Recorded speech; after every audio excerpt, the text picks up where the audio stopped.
Assalamualaikum warahmatullahi wabarakatuh. Baiklah, di video kali ini kami akan menjelaskan materi tentang integral untuk kelas 11 SMA. Sebelum berlanjut ke video pembelajaran, kami akan memperkenalkan diri. Kami dari kelompok 8 yang anggotanya ada Rika Amelia S yang akan menjelaskan materi tentang integral tak tentu. Kemudian ada Natasha Putri Siregar yang akan menjelaskan tentang integral tentu.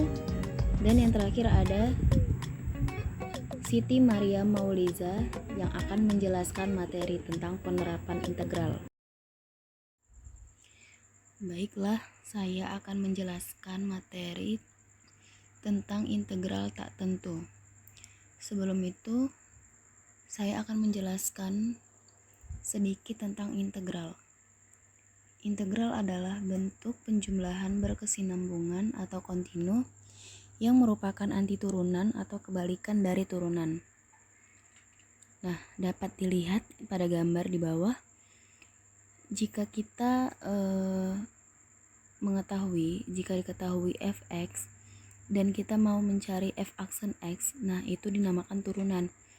Tetapi ketika kita yang diketahui itu f aksen x dan yang mau kita cari itu fx, maka itu kan harus diintegralkan. Nah, itu yang disebut integral. Selanjutnya masuk ke materi integral tak tentu. Integral tak tentu adalah bentuk integral yang hasilnya berupa fungsi dalam variabel tertentu dan masih memuat konstanta. Adapun aturan dasar integral tak tentu yaitu integral ax pangkat n dx sama dengan ax pangkat n tambah 1 per n tambah 1 tambah c. Nah, di sini di aturannya bagian pangkatnya ditambahkan 1 dan pangkatnya itu menjadi pembagi. Kita misalkan jika ada integral 3x dx, kita mau cari integral tak tentunya. Kita gunakan aturan dasar integral tak tentu tadi. 3x, x-nya pangkat 1 ditambah 1 sesuai aturan dasar integral n tambah 1. Kemudian pangkatnya menjadi pembagi juga. Jadi 3x pangkat 1 tambah 1 per 1 tambah 1 tambah c. Maka dapat hasilnya 3x kuadrat per 2 tambah c. Selanjutnya kita masuk ke contoh soal. Jika terdapat soal integral 12x pangkat 2 dikurang 4x tambah 1 dx, kita mau cari integral tak tentunya, maka penyelesaiannya integral 12x pangkat 2 dikurang 4x tambah 1 dx. Caranya itu kita menggunakan aturan dasar integral yang tadi. Jadi kita tinggal menambahkan pangkat dan membuat pangkatnya menjadi pembagi. Jadi langsung saja 12x, x-nya tadi pangkat 2, kita tambahin 1 yang ini, kemudian pangkatnya menjadi pembagi 2 tambah 1. Sama juga untuk yang 4x, x-nya pangkat 1 tambah 1, kemudian pangkatnya menjadi pembagi 1 tambah 1. Nah, untuk yang konstanta ini 1 kan tidak memiliki variabel. Jadi caranya itu kan kita juga tahu kalau x pangkat 0 itu sama dengan 1.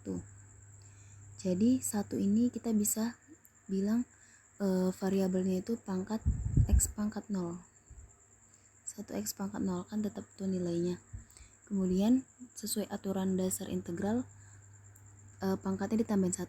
Jadi kita tambahin 1.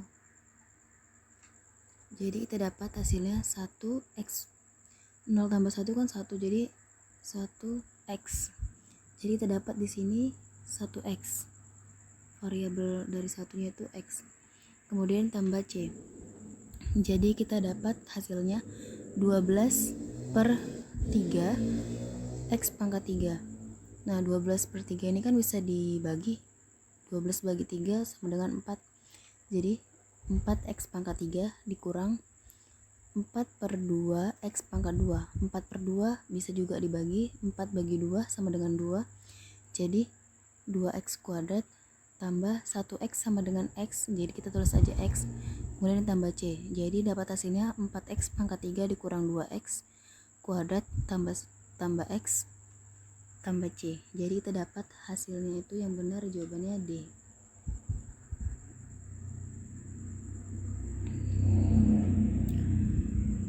Selanjutnya kita masuk ke sifat-sifat integral tak tentu. Yang pertama, sifat pertama yaitu integral K atau konstanta kali fx dx sama dengan, nah di sini K-nya dikeluarin. K dikali integral fx dx. Nah, langsung masuk ke contoh. Jika integral 2x pangkat 3 dx, berapa integral tak tentunya? Nah, kita menggunakan sifat yang pertama ini. Jadi konstantanya dikeluarin, berarti 2-nya dikeluarin, kemudian kali integral x pangkat 3. Nah, kemudian kita integralkan x pangkat 3 ini menggunakan aturan dasar integral. Jadi x pangkat 3 ditambah 1 per 3 tambah 1. Jadi kita dapat x pangkat 4 per 4. Jadi 2 kali x pangkat 4 per 4 tambah c. Nah, 2 ini kan bisa dibagi sama 4. Jadi kita dapat hasilnya 1/2 x pangkat 4 tambah c. Selanjutnya sifat kedua dan ketiga.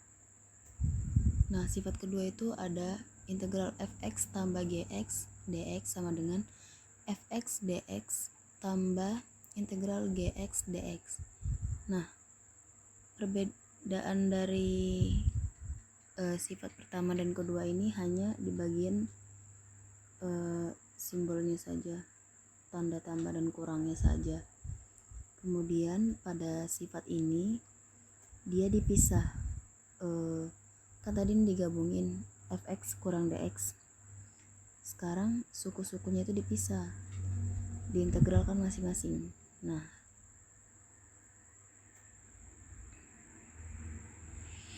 kita langsung masuk ke contohnya biar lebih paham.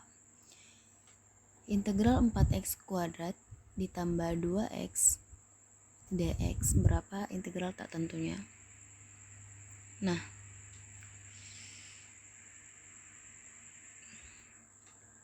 langsung saja kita pakai ini ya, yang atas dipisah, suku-sukunya dipisah dulu. Yang fx sama yang gx dipisah. Jadi integral 4x kuadrat dx tambah integral 2x dx. Nah, kemudian kita pakai sifat yang pertama tadi, sifat integral tak tentu yang pertama, yaitu konstantanya dikeluarin nih. Jadi kita keluarin, jadi 4 kali integral x kuadrat dx tambah 2 integral x dx. Kemudian setelah itu kita integralkan dengan menggunakan aturan dasar integral dengan cara menambahkan pangkat dan menjadikan pangkat itu pembagi. Jadi langsung 4 dikali x, tadi kan x pangkat 2 ditambah 1 jadi x pangkat 3 per 2 tambah 1 3. Jadi dapat 4 kali x pangkat 3 per 3 ditambah c. Kemudian untuk yang suku sebelahnya juga sama, diintegralkan, x-nya kan tadi pangkat 1 ditambah 1 jadi 2. Kemudian pangkatnya jadi pembagi, 1 tambah 1 sama dengan 2. Jadi dapat 2 dikali x pangkat 2 per 2 tambah c. Dapatlah kita hasilnya 4/3 x pangkat 3 ditambah, ini kan 2-nya bisa dimatikan, jadi dapat x-nya x pangkat 2 kemudian ditambah c. Nah, kenapa di sini hanya c-nya hanya 1? Kan biasanya kalau dalam penjumlahan kan C tambah C sama dengan 2C. Tapi untuk di integral ini kita hanya buat C saja, karena C ini kan konstanta, bilangan yang tidak diketahui berapa nilainya.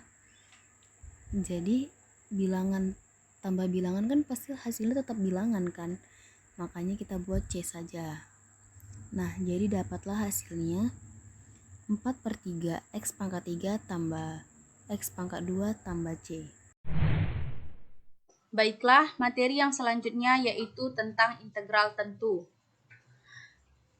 Jika pada pembahasan sebelumnya yaitu materi tentang integral tak tentu, misalkan di sini ada suatu fungsi f(x) integral f(x) dx dengan hasil integral kita misalkan di sini kapital f(x) plus c, yang dimana integral tak tentu hasil akhirnya itu berupa plus c atau berupa konstanta.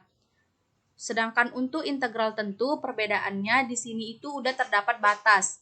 Misalkan di sini integral batas atas B, batas bawah A, f(x) dx dengan langkah pengintegralan seperti biasanya didapatkan f(x), maka batas integral ini kita substitusikan pada hasil integralnya, yaitu menjadi fb batas atas dikurang fa batas bawah. Langsung aja kita masuk ke contohnya. Misalkan di sini diberikan suatu fungsi integral batas atas 2 batas bawah 1 dari 3x kuadrat ditambah 2x sama 2x dikurang 4 dx. Kita selesaikan. Di sini kita dapat integral itu hasilnya berupa x pangkat 3 tambah x kuadrat dikurang 4x. Dengan langkah-langkahnya sama ya. Misalkan di sini itu kan berarti ini cara mengerjakan integralnya tuh di sini pangkatnya itu kita bagi dengan koefisien. Di sini pangkatnya itu 2, berarti kita tambah 2 tambah 1 berarti 3. Jadinya koefisiennya kita bagi dengan 3. 3 bagi 3 itu 1, di sini 1. Untuk yang kedua yaitu 2x, di sini pangkatnya 1. Kita tambah 1, jadinya 2 tambah 1 itu 1 tambah 1 itu 2, jadinya koefisien 2 kita bagi dengan 2. 2 bagi 2 itu sama dengan 1. 1x pangkat 2. Untuk konstanta pada integral kita tambahkan x. Nah, udah dapat hasilnya, maka batasnya ini kita substitusikan pada hasil integral yang telah kita dapatkan tadi. Menjadi batas atasnya itu kan sama dengan 2, maka nilai x ini kita ganti dengan 2. Jadinya 2 pangkat 3 ditambah 2 pangkat 2 dikurang 4 dikali 2. Kita kurang batas bawahnya yaitu 1, berarti nilai x kita ganti dengan 1. Berarti 1 pangkat 3 ditambah 1 pangkat 2 dikurang 4 dikali 1. Langsung aja, 2 pangkat 3 sama dengan 8 ditambah 2 pangkat 2 sama dengan 4 dikurang 4 kali 2 itu 8 dikurang 1 pangkat 3 itu 1, 1 pangkat 2 itu 1 dikurang 4 kali 1. Langsung aja 8 tambah 4 itu 12 dikurang 8 sama dengan 4. Kita kurangkan 1 tambah 1 itu 2 dikurang 4 sama dengan minus 2. Negatif kali negatif hasilnya positif, jadi 4 tambah 2 sama dengan 6.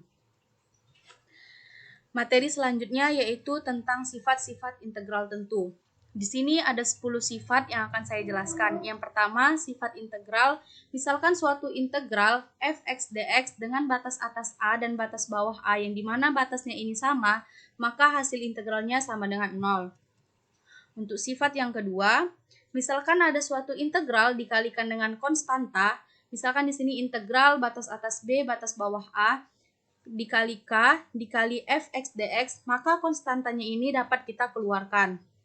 Contohnya, misalnya suatu integral batas atas 7, batas bawah 2, dari 6x pangkat 3 dikurang 3x dx.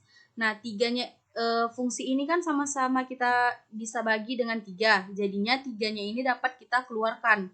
Menjadi 3 dikali integral batas atas 7, batas bawah 2, dari kita kali 2x pangkat 3 dikurang x dx. Selanjutnya yaitu sifat yang ketiga. Jika fungsi yang diintegralkan berupa hasilnya pengurangan, misalkan di sini ada fungsi integral batas atas B batas bawah A dari fx dikurang gx dx. Nah, maka fungsinya ini bisa kita pisahkan, tapi batas atas dan batas bawahnya ini sama. Berarti menjadi integral batas atas B batas bawah A fx dx dikurang batas atas B batas bawah A gx dx. Selanjutnya yaitu sifat yang keempat. Untuk yang keempat sama dengan sifat yang ketiga. Bedanya di sini itu berupa penjumlahan. Tetap sama, yaitu integral batas atas B batas bawah A fungsi fx ditambah gx dx bisa kita pisah menjadi integral batas atas B batas bawah A fx dx ditambah integral batas atas B batas bawah A gx dx. Selanjutnya yaitu sifat yang kelima. Jika ada suatu integral batas atas B batas bawah A fx dx bisa kita ubah menjadi batas integral batas atas A batas bawah B fx dx dengan cara menambahkan min di depannya. Nah, untuk sifat yang keenam,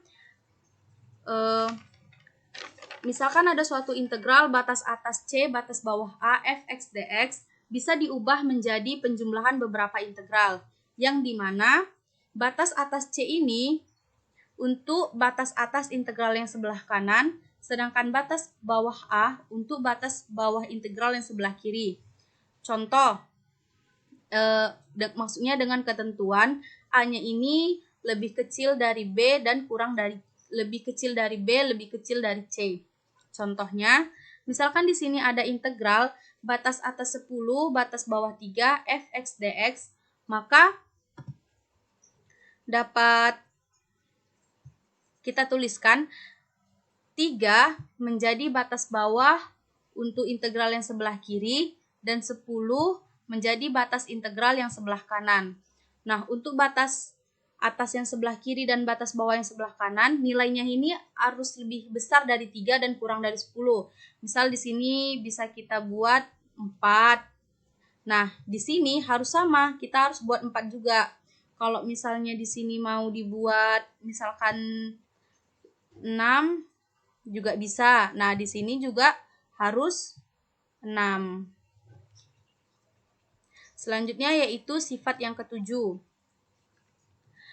Misalkan ada suatu integral batas atas B batas bawah A fx dx, nilai batas atas B dan batas bawah A ini bisa kita ubah atau bisa kita tambah dengan konstanta. Tapi penambahannya ini harus sama. Di sini sama-sama misalkan sama-sama C. Jadi integral batas atas B ditambah C dan batas bawah A ditambah C, maka fungsinya ini kita kurangkan. Jadinya dikali fx dikurang C dx. Untuk sifat yang ke-8, misalkan ini sama, ini tuh merupakan kebalikan dari sifat yang ke-7. Misalkan di sini ada integral batas atas B batas bawah A dari fx dx. Nah, ini itu batasnya ini sama-sama mau kita kurangkan konstanta. Jadinya integral batas atas B dikurang C, batas bawah A dikurang C, fungsinya ini kita tambah. Jadi kalau misalnya batasnya mau kita tambah konstanta, fungsinya kita kurangkan. Sedangkan batasnya mau kita kurang konstanta, maka fungsinya kita tambah. Selanjutnya yaitu sifat yang ke-9. Jika fx fungsi ganjil, syarat dari fungsi ganjil itu f min negatif x sama dengan negatif fx. Maka integral batas atas A batas bawah min A fx dx itu pasti sama dengan 0. Nah, untuk sifat yang ke-10, jika fx merupakan fungsi genap, syarat dari fungsi genap yaitu fx sama dengan f min x, maka integral A pangkat min A batas atas A batas bawah min A fx dx sama dengan 2, integral batas atasnya 0 batas bawah min A fx dx sama dengan 2, integral menjadi 2 integral batas atas A batas bawah 0 fx dx. Selanjutnya yaitu contoh soal yang menggunakan sifat-sifat integral. Di sini jika nilai integral batas atas A batas bawah B fx dx sama dengan 5 dan integral batas atas A batas bawah C fx dx sama dengan 0, maka integral batas atas B batas bawah C fx dx sama dengan berapa? Langsung aja kita kerjakan. Jika melihat soal ini, maka kita ingat sifat-sifat integral tentu, sifat yang keenam. Di sini kan ada integral AC dari C ke A, dari A ke C fx dx menjadi A-nya ini batas bawah A untuk integral batas bawah sebelah kiri dan batas atas C untuk batas atas integral yang sebelah kanan. Nah, ini kan kita akan mencari yang ini kan. Nah, berarti kita tuliskan integral B batas atas B batas bawah C dari fx dx. Nah, berarti untuk batas bawah yang C untuk batas bawah yang C sebelah kiri, sedangkan batas atas yang B untuk batas atas, maaf, ini sebenarnya belum ada, ini nggak ada ya, ini untuk di sini. Nah, jadi sebenarnya bentuknya seperti ini.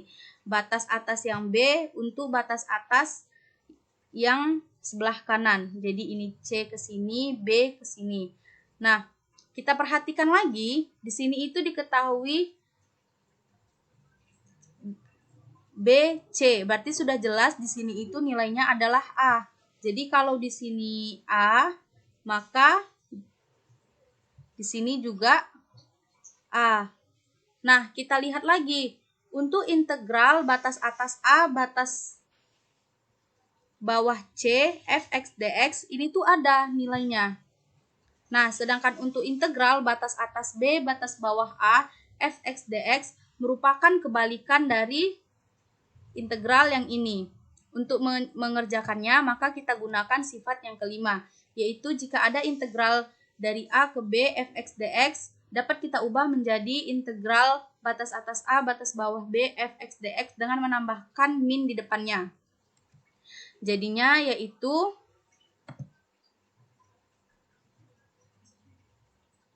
integral batas atas B batas bawah A fx dx kita ubah menjadi sama seperti integral yang ini, yaitu integral min integral batas atas A batas bawah fx dx, dan nilainya itu sama dengan 5.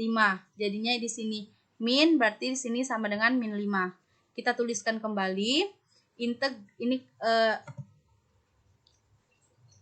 kan ini integral yang kita cari tadi, berarti kita tuliskan integral batas atas B batas bawah C fx dx sama dengan integral batas atas A batas bawah C fx dx ditambah integral batas atas B batas bawah A fx dx. Untuk integral ini itu hasilnya sama dengan ini 0. Dan ini hasilnya itu sama dengan ini, yaitu min 5. Jadinya 0 ditambah min 5 sama dengan min 5. Jadi jawabannya itu yang A. Baiklah, saya akan membahas tentang penggunaan integral pada kehidupan sehari-hari. Penerapan integral. Integral bisa diterapkan di berbagai bidang kehidupan, salah satunya untuk menghitung luas dan volume bangunan. Arsitek menggunakan matematika sebagai salah satu ilmu untuk merancang bangunan menggunakan metode perhitungan matematika. Salah satunya adalah integral. Tujuan dan manfaat dari integral. Yang pertama itu pada bidang matematika, yaitu menentukan luas suatu bidang, bisa menentukan volume benda putar, dan bisa juga menentukan panjang busur. Kemudian, pada bidang ekonomi yaitu seperti mencari fungsi asal dan fungsi marginalnya, bisa mencari fungsi biaya total, dan juga bisa untuk mencari fungsi kapital dan fungsi investasi dan lain-lainnya. Kemudian pada bidang fisika yaitu bermanfaat bisa juga untuk menganalisis rangkaian listrik arus AC, analisis medan magnet pada kumparan, dan analisis gaya-gaya pada struktur pelengkung. Tanpa matematika, tidak ada yang dapat Anda lakukan. Segala sesuatu di sekitar Anda adalah matematika. Jadi, segala sesuatu yang ada di sekitar kita itu termasuk ke dalam matematika. Contoh penerapannya, jika ada sebuah bidang tanah yang akan dihitung luasnya untuk dibangun bangunan yang dibatasi oleh bangunan yang lain, dengan kata lain, bidang datar yang dibatasi oleh garis di mana garis tersebut Y sama dengan 2X tambah 2, di mana X sama dengan 1 dan X sama dengan 3. Kemudian kita masukkan ke dalam rumus. Di sini ada L sama dengan integral A ke B fx dx sama dengan integral 1 ke 3 2x tambah 2 dx sama dengan x kuadrat ditambah 2x dari 1 ke 3. Kita dapatkan hasil, jadi x-nya itu kita masukkan nilai masing-masingnya. 3x pangkat 3 pangkat 2 ditambah 2 dikali 3 dikurang 1 pangkat 2 ditambah 2 dikali 1. Kita dapatkan hasil 9 tambah 6 dikurang 1 tambah 2, yaitu 15 kurang 3, hasilnya 12 satuan luas.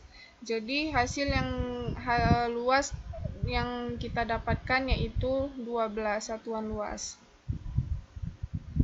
Nah, bagaimana menghitung volume bangunannya? Di sini kita akan menghitung volume sebuah kubah masjid. Nah, ketika kita harus mencari volume sebuah kubah masjid, daerahnya dibatasi oleh fungsi fx sama dengan 4 dikurang 2x, sumbu x diputar 360 derajat terhadap sumbu x.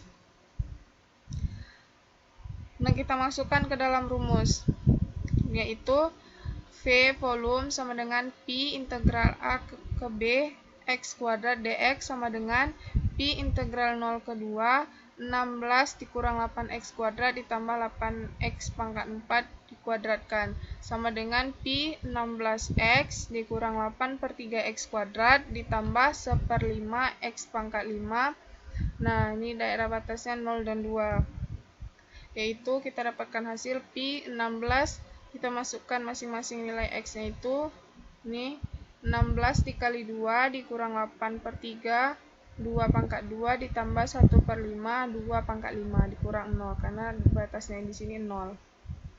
Kemudian Pi 32, 16 kali 2 32 dikurang 64 per 3 ditambah 32 per 5 dikurang 0.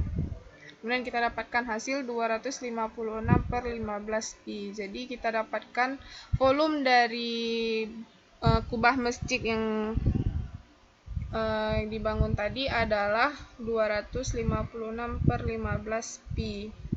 Maka maka integral dapat kita gunakan dalam kehidupan sehari-hari kita. Seperti ini kan, seperti arsitek dapat menentukan luas suatu bangunan atau luas suatu lahan yang akan dibangun bangunan.